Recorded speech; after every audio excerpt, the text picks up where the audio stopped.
I woke up to the noise of a moving truck at the door. My son was in the living room with a couple I didn't know. He told me, "Mom, I sold the house. Now you're going to live in my garage." I walked out without saying a word. I just made one phone call. 2 hours later. I'm glad to have you here.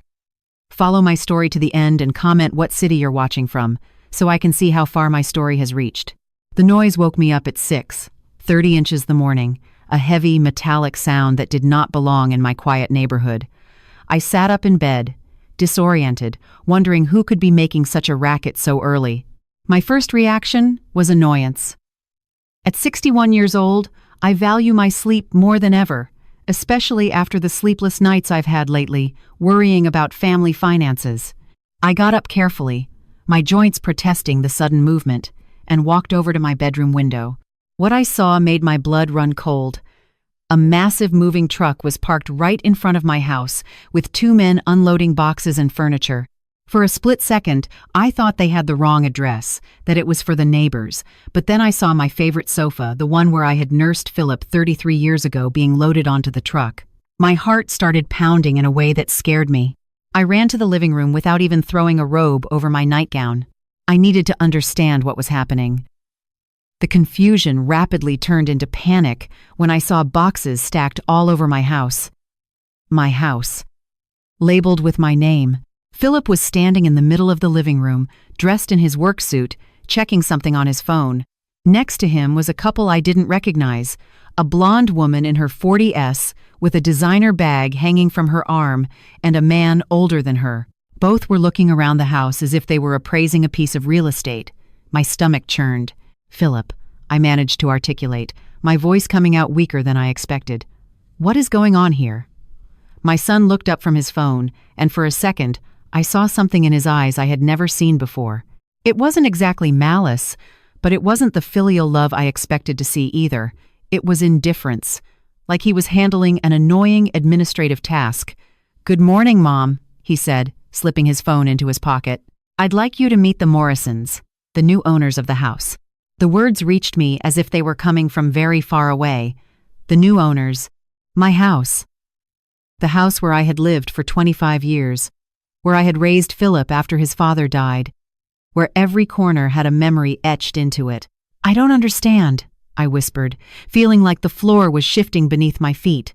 Philip sighed, acting as if he were the one being put in an uncomfortable position. "Mom, I sold the house. We already talked about this. You can't keep living here alone. It's too big for you and way too expensive to maintain." We had never talked about it. Not once. Never had Philip mentioned selling my house. I clung to the back of the only armchair left in the living room, trying to process what I was hearing. "But Philip, this is my house," I managed to say, though my voice sounded strange, even to myself. "All your childhood memories are here." "Here, Mom, please, don't make this harder than it already is," he interrupted me, using that condescending tone he had started using with me over the last few years. "I already have everything sorted out. You can stay in the garage at my place. Claire and I have converted it into a little apartment. It has its own bathroom and everything." Claire, his wife, the woman who, in 3 years of marriage, had never given me a genuine smile, who always found excuses for Philip not to come visit me, who treated me like I was some annoying relic from her husband's past. The Morrisons exchanged an awkward glance. It was obvious they hadn't expected to witness this conversation. The woman muttered something about coming back later, but Philip shook his head. "That won't be necessary. This will be quick," he said, and then turned to me again. "Mom, the truck is here to take your essential things to my house. The rest we'll donate or sell." My essential things. As if my entire life could be reduced to a few boxes.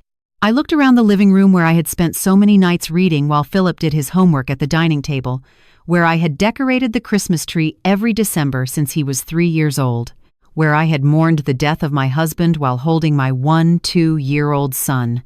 "Philip," I tried one more time, my voice trembling now. "Please, you can't do this. This house." "Mom," he cut me off again, but this time his voice had an edge of impatience that hit me like a slap. "The decision is already made. The papers are signed. The Morrisons have already paid. There's no turning back." In that moment, Something broke inside me. It wasn't just my heart, although that shattered too. It was something deeper, something more fundamental. The image I had of my son, of the man I had raised with so much love and sacrifice, disintegrated right before my eyes. I looked at Philip. I really looked at him, and for the first time, I saw a stranger. This 33-year-old man, in his expensive suit and his cold attitude, was not the little boy I had comforted through nightmares. He was not the teenager for whom I had worked double shifts to pay for college. He was not the young man I had helped get his first job. Without saying another word, I turned around and walked to my bedroom. I heard Philip say something behind my back, but it didn't matter anymore.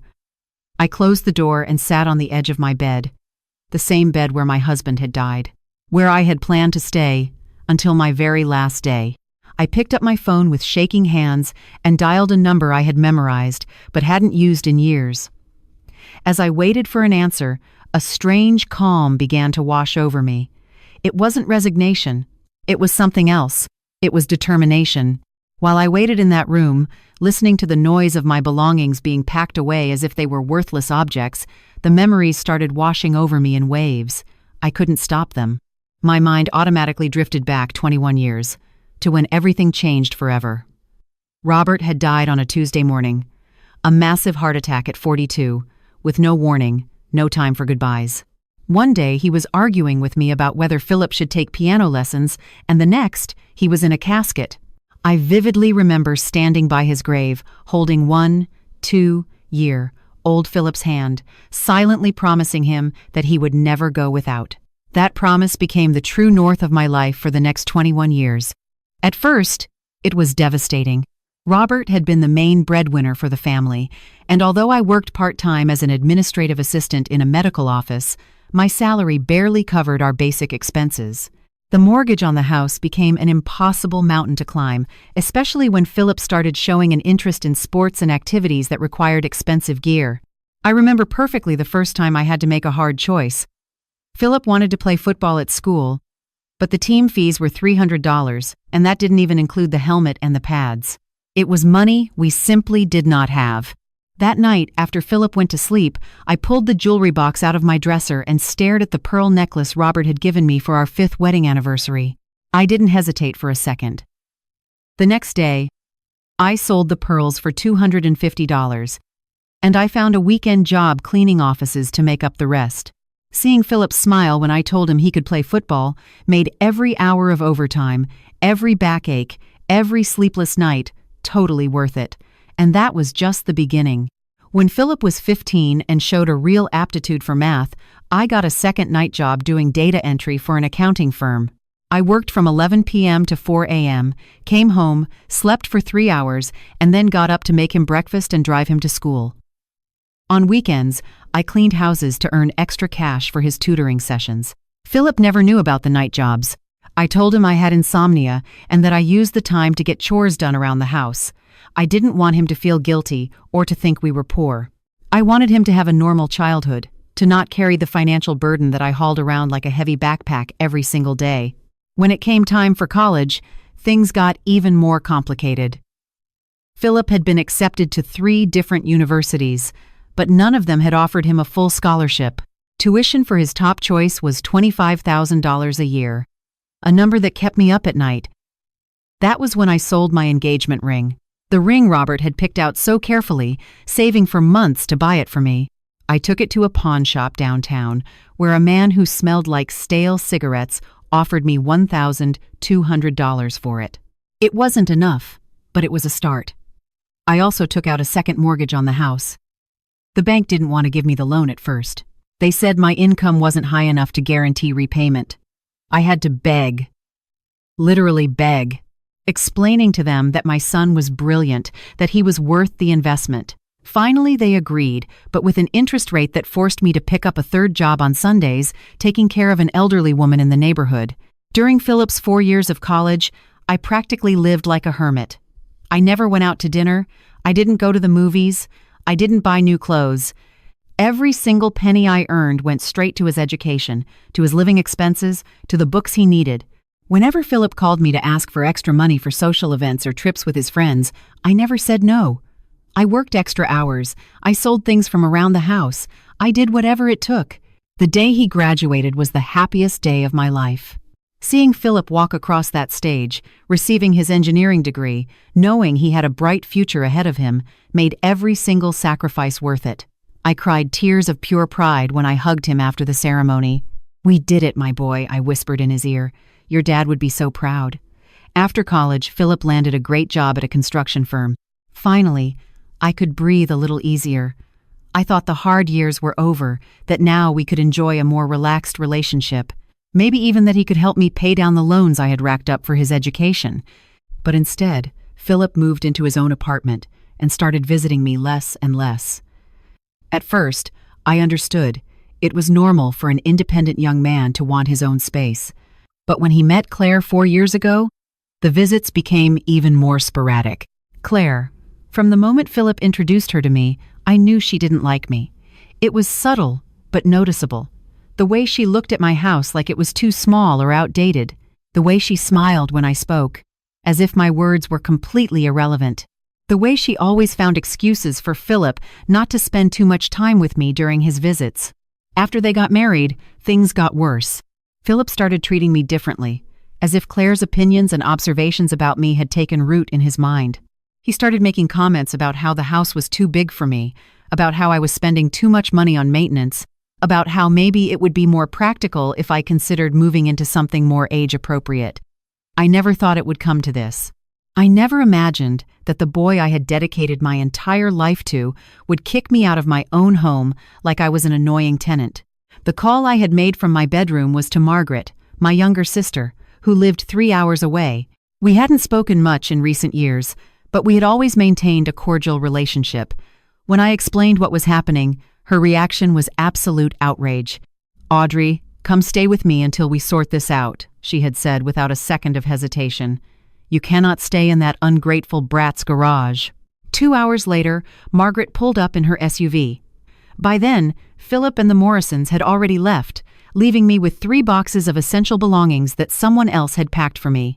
They hadn't included any of the family photos that sat on the fireplace mantel. Not the wedding album. Not even the letters Robert had written to me when we were dating.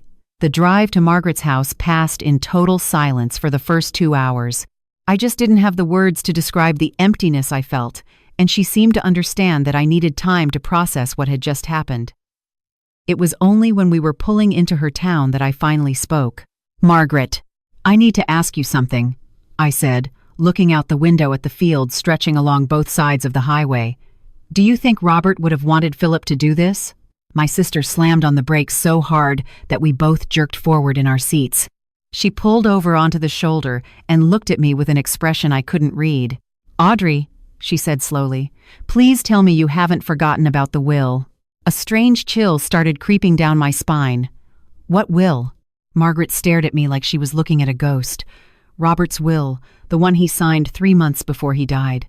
Audrey, you were there when the lawyer explained everything to us." The memory hit me all at once. Like a massive wave that had been held back for 21 years, Robert had insisted on making a will after his own father died, and the family went through legal nightmares over the inheritance. We went together to Mr. Thompson's office, an older lawyer with thick glasses who always smelled of pipe tobacco. But I had been so overwhelmed by the grief of losing him, so completely focused on taking care of Philip and keeping the family afloat, that I had blocked out so many details from those first few weeks after the funeral. The memories were there, but they were buried under thick layers of survival mode and utter exhaustion. "Margaret," I whispered, feeling like the world was spinning way too fast. I don't remember exactly what it said. My sister closed her eyes and took a deep breath. "Audrey, Robert left you 2 properties on top of the family house. A small house out in Riverside that he inherited from his Aunt Marie, and a duplex downtown that he bought as an investment 2 years before he died. There's also a savings account that has been quietly gathering interest all these years." I froze completely. It was as if Margaret was talking about someone else's life, not mine. That's impossible. I would have remembered something like that. "Mr. Thompson gave you all the documents?" Margaret continued, her voice much softer now. "But you were so shattered by Robert's death, so laser-focused on Philip, that you said you would handle it all later." You put the papers in a box and you never took them out again. The box. I vividly remembered a brown cardboard box that had been sitting on the top shelf of my bedroom closet for years. I had always assumed it just held old tax returns and useless paperwork of Robert's. I had never opened it because it just hurt too much to touch his things. "Margaret?" I managed to say, my voice sounding completely foreign. "Are you sure those properties are still mine?" "Audrey. Of course they're still yours. Nobody can take away what Robert legally left you. Besides, I remember Mr. Thompson setting up a trust so the properties would be maintained and the rental income would be deposited automatically into a special account." My mind started racing at 1,000,000 miles an hour. If what Margaret was saying was true, then I wasn't the destitute woman Philip thought I was. I wasn't some financial burden who needed charity or a cot in his garage. I was an independent woman who had possessed her own resources for over 2 decades without even knowing it. When we walked into Margaret's house, the very first thing I did was call Philip. He didn't answer. I left him a voicemail. "Philip, it's your mother. I need you to bring me a brown cardboard box that is in my bedroom closet, on the top shelf. It is urgent. Please, bring it to me tonight."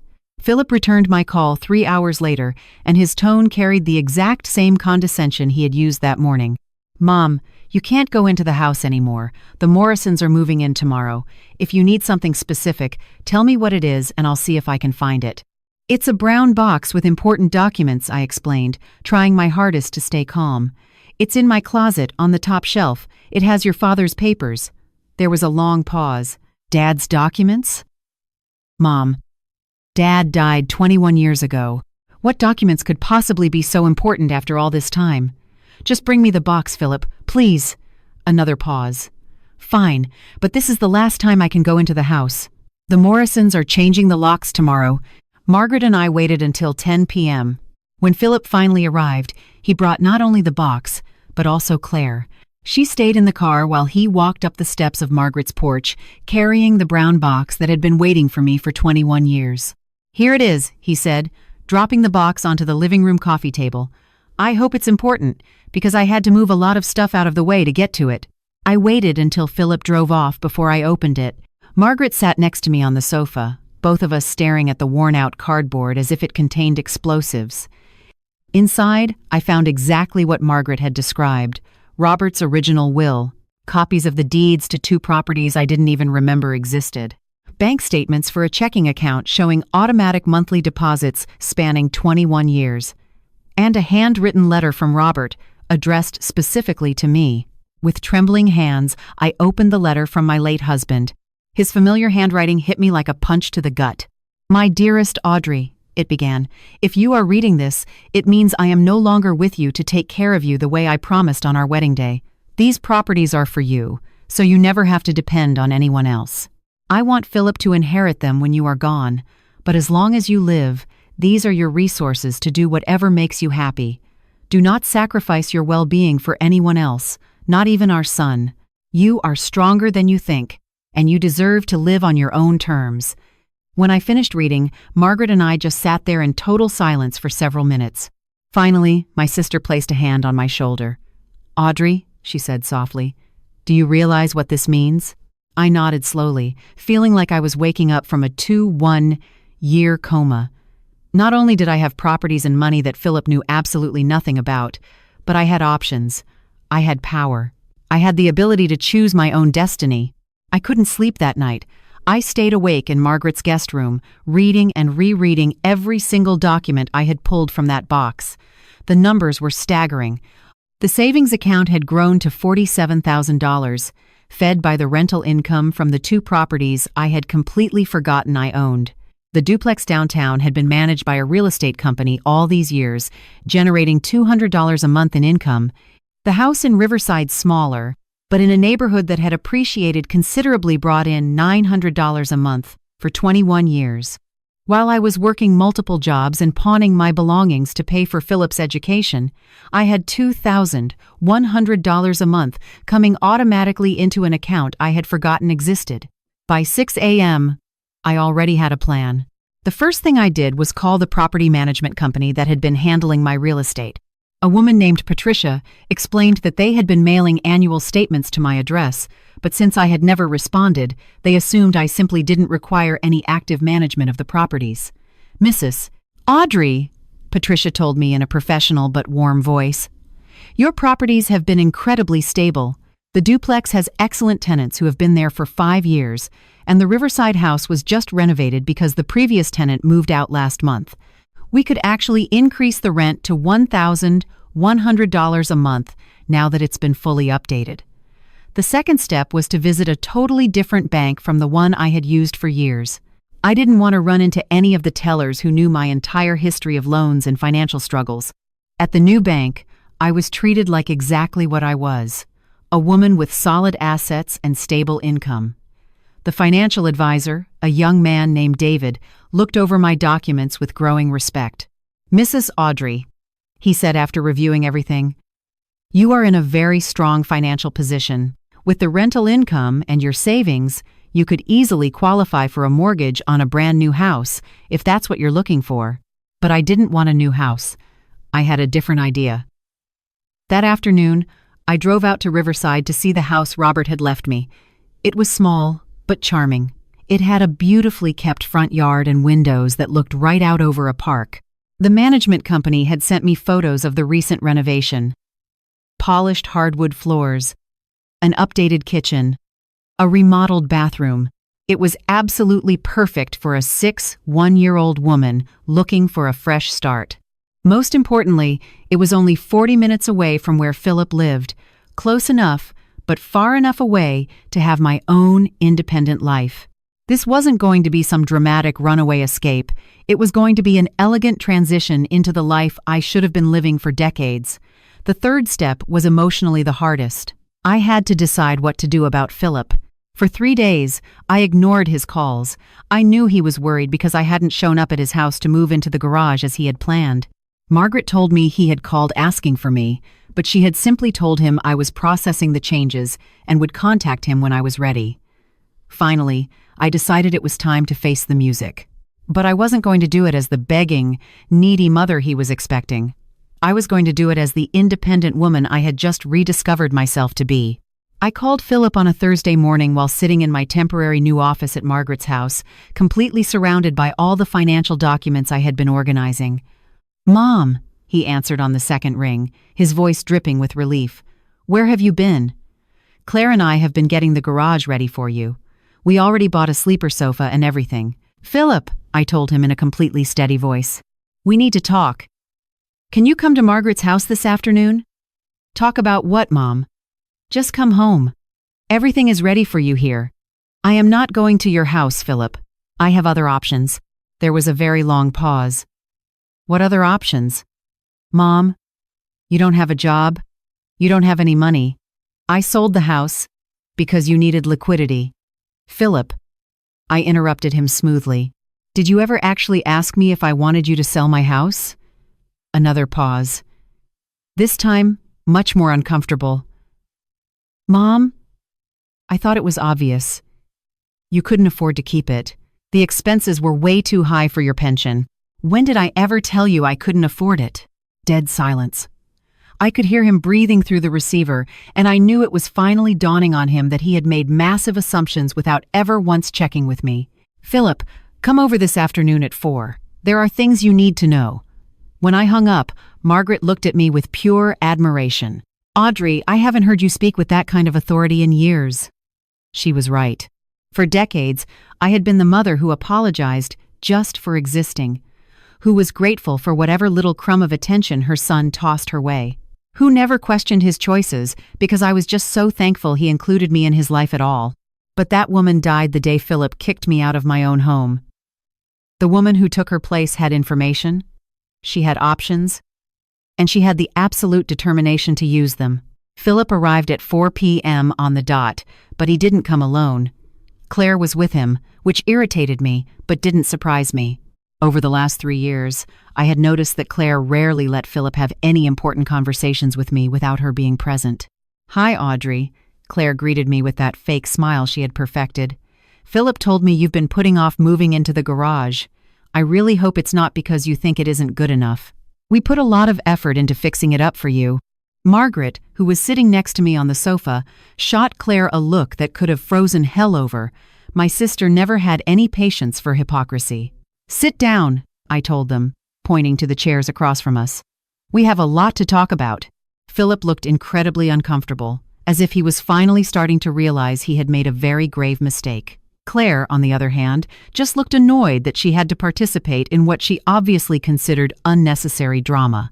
I pulled out the box of documents and placed it right on the coffee table between us. "Philip, do you remember when you went to get this box for me?" He nodded, eyeing the box curiously. "Yeah, you said it had Dad's important papers in it." "Exactly," I confirmed, opening the box and pulling out the will. "This is your father's will. Did you ever wonder what he left me, aside from the house where you grew up?" Claire leaned forward instantly, obviously highly interested at the mere mention of inheritance or real estate. Philip frowned. "Mom, I thought Dad only left us the family house. You never mentioned there being anything else." I smiled, but it wasn't a warm smile. I didn't mention them because, for 21 years, I forgot they existed. I was so focused on taking care of you, on sacrificing absolutely everything for your future, that I never took the time to properly review what your father had left behind to take care of me. I laid the bank statements out on the table, right next to the deeds for the 2 properties. Your father left me a house in Riverside and a duplex downtown. He also set up an account where the rental income has been deposited every single month for all these years. Philip visibly paled. Claire, on the contrary, tensed up like a cat ready to pounce. The silence that followed my revelation was deafening. Philip was staring at the documents as if they were written in a foreign language, while Claire had adopted that calculating look I had learned to recognize so well over the last 3 years. It was the exact same face she made when she was sizing up a situation to figure out how she could benefit from it. "Mom," Philip finally managed to articulate, his voice sounding entirely distant and weird. "Are you saying you've had real estate and money this whole time?" "Not just that," I replied, keeping my voice calm but unwavering. "I have been receiving $2,100 a month in rental income for 21 years. Money that has just been stacking up in an account because I didn't even know it was there." Claire leaned in sharply, completely dropping her whole act of disinterest. "Exactly how much money are we talking about here?" Claire's blunt question just confirmed everything I had suspected for years. Her interest in me had always been purely financial. It was no coincidence that she started pressuring Philip to sell my expensive house shortly after we met. Now I understood exactly why. "We are talking about $47,000 in cash," I answered, watching Claire's eyes light up like neon signs. "Plus 2 properties that have been generating steady income for over 2 decades. Philip sank into his chair, as if he had been physically struck. "Mom, I didn't know. I thought you were struggling financially. I thought selling the house was helping you get some liquidity." "To do what, Philip?" I cut him off, feeling a bizarre sense of calm. "To survive in your garage? To depend entirely on your charity?" For the first time in years, I saw tears pooling in my son's eyes. But I was way past my crying phase. Now it was time to clear the air. "Let me explain something else to you," I continued, pulling out the calculations I had run over the last few days. "During your college years, I spent roughly $10,000 on tuition, books, room and board, and extra expenses. I sold my jewelry. I took out a second mortgage on the house. I worked 3 jobs at the same time." Margaret, who had stayed completely silent up until that moment, added softly, "Audrey, show them the photographs." I had brought out a photo album that Margaret had kept for years. I passed it to Philip, who opened it with shaking hands. The photos clearly documented my physical transformation during those years.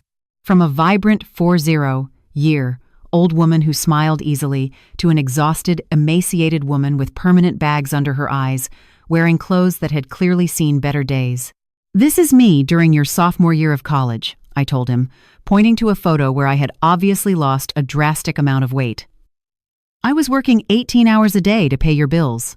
In this one," I turned the page, "I had just pawned your father's engagement ring to cover your textbooks for your final semester." Philip slammed the album shut, as if the images were physically burning him. "Mom, please, stop. I didn't know." "You didn't know because you never once asked," I replied, not cruelly, but firmly. For 4 years, every single time you called me asking for extra cash, I found a way to get it for you. I never told you no. I never explained the massive personal toll behind those constant yeses. Claire, who had been unusually quiet during this specific exchange, finally piped up. Well, that was your choice, Audrey. Nobody forced you to make those sacrifices. The tension in the room grew so thick you could carve it with a knife. Margaret sat bolt upright in her chair, clearly ready to jump down Claire's throat. But I held up a hand to stop her. This was my conversation. You're right, Claire, I said, looking her dead in the eye. It was my choice. Just like right now, it is my choice to decide what to do with my life and my assets. Philip snapped his head up, a glimmer of hope shining in his eyes. Mom, if you have these properties, then you don't need to live in the garage. You can live in one of them, right? And we can come visit you. And, Philip, I interrupted him gently, I really don't think you understand the magnitude of what has happened. For 21 years, I had been living a lie that I told myself, that my only worth lay in what I could give, in what I could sacrifice for my son. But Robert had tried to protect me from that exact situation, leaving me resources so I would never have to rely on anyone. You sold my home without consulting me, I continued, still facing the window. Not only that, but you made that decision based on blind assumptions you never bothered to verify. You assumed I was broke. You assumed I needed your help. You assumed I had absolutely no say in where I wanted to live. I turned around to face them. But the most painful part isn't that you sold the house. It's how you did it. You woke me up with moving trucks at my door. You introduced me to the buyers like I was a piece of furniture that needed to be relocated. You offered me shelter in your garage as if it were some act of extraordinary charity. Philip opened his mouth to speak, but I kept going before he could get a word in. And when I tried to explain to you that it was my home, that I had memories there, that I had never agreed to sell it, you told me not to make things harder than they already are. As if my feelings were just an inconvenience to your plans. The tears were now streaming freely down Philip's face. Mom, I am so sorry. I wasn't thinking. I thought I was doing the right thing. The right thing for who, Philip? I asked, walking back to my seat. For me, who lost her home without warning? Or for you and Claire, who would now have a mortgage-free house and a mother-in-law conveniently kept in storage out in the garage? Claire abruptly stood up, her mask of civility completely shattering. Wait just a minute, Audrey. Do not paint us as the villains here. Philip was worried about you. We thought you were drowning financially. Based on what evidence? I asked her directly. Claire hesitated, obviously realizing she had zero solid ground to stand on. Well, you always seemed worried about money, and the house was old. It needed repairs. The house was perfectly maintained, I corrected her. And if I seemed worried about money, it was because I had completely drained my savings on Philip's education, and I was still paying off the loans I took out to make it happen. Loans that, by the way, I was still paying off up until last week. Philip's head snapped up. You were still paying off my college loans 20 years after I graduated? Yes. The final payment cleared 10 days ago. The sheer impact of that information hit Philip visibly. He looked as if he had just realized he'd been living inside a bubble of self-imposed ignorance his entire adult life. But now I understand something else, I continued, feeling a sharp clarity I hadn't possessed in decades. Claire, you knew the house was mortgage-free, didn't you? That's why there was constant pressure on Philip to convince me to sell it. Claire went completely rigid. I don't know what you're talking about. Philip. I addressed my son, ignoring Claire entirely. When was the very first time Claire suggested I should sell the house? Philip frowned, clearly trying to dig through his memory. It was right after we got married. She said the house was too big for you, and that you could use the money to what, Philip? To live more comfortably. He finished weakly. And where did she suggest I live after I sold it? Philip went even paler. She said you could rent a small apartment, or come live with us in the garage. Exactly. I finished for him for the first time since this conversation started. Claire looked genuinely uncomfortable. It was painfully obvious she had miscalculated, assuming I was exactly what I looked like. An older widow with no assets, fully dependent on the generosity of her son. Tomorrow, I announced, I am moving into my house in Riverside. It's small, but it's perfect for me. I am also going to start actively managing my rental properties. Philip looked completely devastated. Mom, please. I know I made a terrible mistake, but we can fix this. We can. Philip, I cut him off gently. For 21 years, I based every single decision I made on what was best for you. Now, it is time for me to make decisions based on what is best for me. 3 months later, I was sitting on the front porch of my house in Riverside, drinking coffee and reading the morning paper. The yard, which had been a bit neglected when I moved in, was now blooming with roses I had planted myself. It was a crisp Saturday morning in October, and the cool air reminded me exactly why I had always loved this time of year. The house had turned out to be even more perfect than I had imagined. Small but filled with natural light, with 2 bedrooms, a cozy kitchen, and a bathroom that had been totally remodeled right before I arrived. The most important part was that it was mine. Completely mine. No mortgages, no debts, no obligations to anyone but myself. Over these few months, I had rediscovered parts of myself I had forgotten existed. I started taking painting classes at the local community center, something I had always wanted to do, but never had the time for when I was juggling multiple jobs. I also joined the neighborhood gardening club, where I made friends who appreciated me for who I am now, not for the sacrifices I made in the past. My daily routine had settled into a rhythm I had never experienced before. Waking up when my body was ready, not when an alarm clock screamed at me, eating breakfast slowly while planning out my day, dedicating time to things that brought me genuine joy. It was a simple life, but it was my life, entirely designed on my own terms. The phone ringing interrupted my peaceful morning. It was Patricia, the property manager, who had now become a highly valued ally in my new independent life. "Good morning, Audrey," she greeted me, with the warmth she had developed over our months working together. "I have excellent news. The tenants in the duplex want to renew their lease for another 2 years, and they are perfectly willing to accept the rent increase we discussed." I smiled, feeling a deep satisfaction that had absolutely nothing to do with money and everything to do with competence. "Perfect, Patricia. Go ahead and authorize the renewal." After hanging up, I sat there thinking about how my relationship with money had changed. For decades, it had been a source of constant, suffocating anxiety, something there was never enough of, something I had to trade my health and well-being for. Now, it was just a tool that gave me options and security. Between the rental income and my accumulated savings, I had more than enough to live very comfortably without ever working again. But I had decided I wanted to explore opportunities that gave me a sense of purpose. I started volunteering at an adult literacy center, teaching older women how to read and write. It was work that fulfilled me in a way no paying job ever had, because I was doing it by choice, not out of desperation. The sound of a car pulling into my driveway pulled me out of my thoughts. I instantly recognized the sound of Philip's engine. Over the last 3 months, he had been coming to visit me every 2 weeks. Always alone. That was a firm boundary I had set right from the start. If he wanted to rebuild our relationship, it had to be just the 2 of us, without Claire's constant shadow. Philip stepped out of the car carrying a small potted plant, something he had started doing over his last few visits. It was his way of contributing to my garden. His way of showing that he was actually paying attention to the things that mattered to me now. "Good morning, Mom," he said as he walked up the porch steps. He looked better than the last time I saw him. Less tense. More present. "Good morning, sweetheart," I replied, using the term of endearment I hadn't used in months. He had earned it back, gradually, through totally honest conversations and a genuine change in his behavior. He sat down in the chair next to mine. It was the same routine we had established during these visits. First, we drank coffee together on the porch.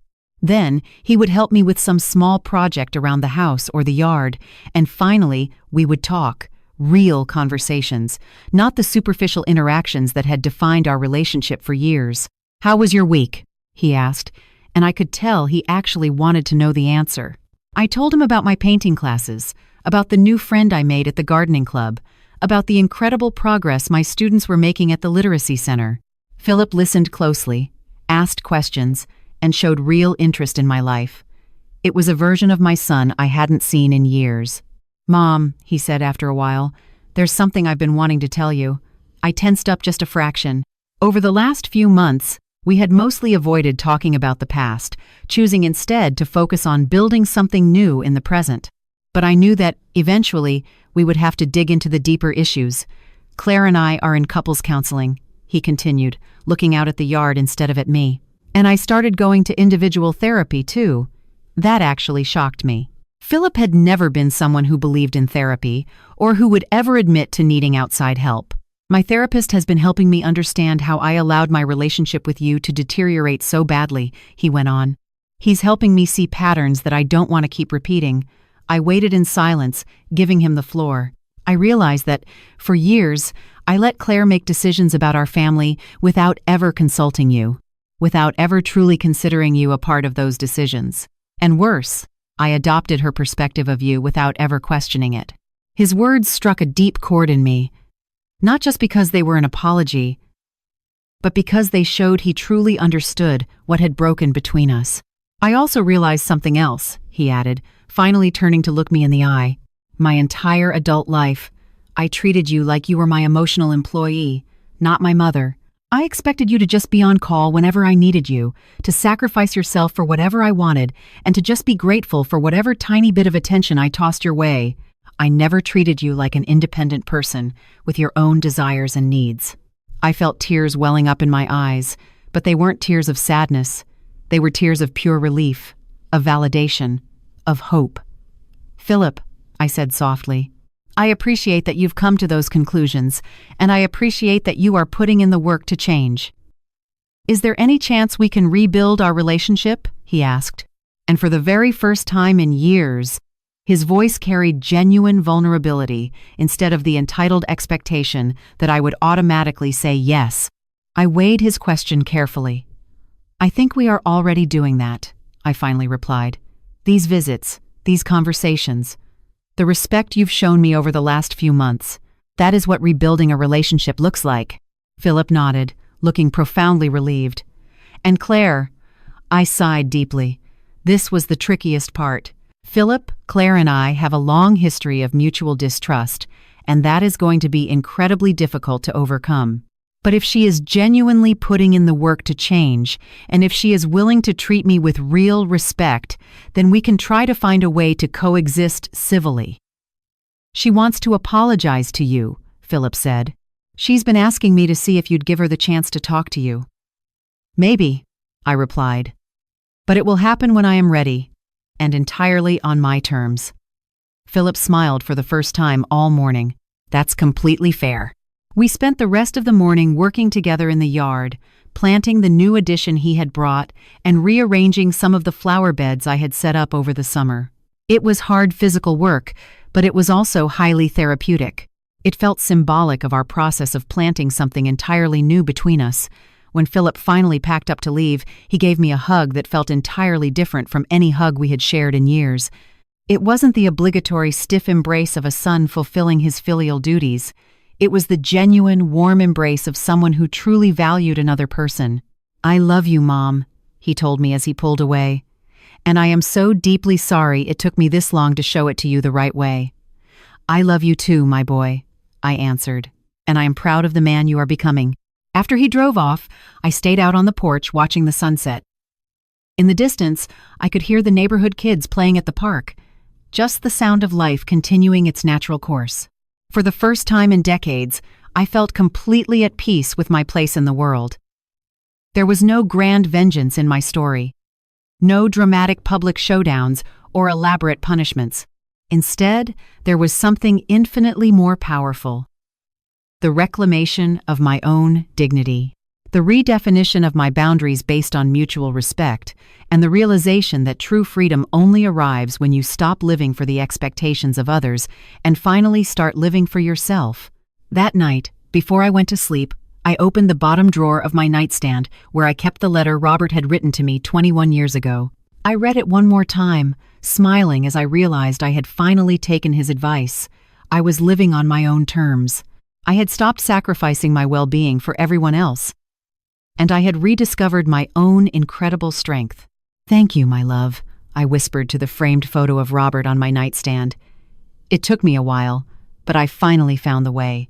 And for the first time in 21 years, I fell asleep not just content, but genuinely, profoundly happy with the life I had chosen for myself.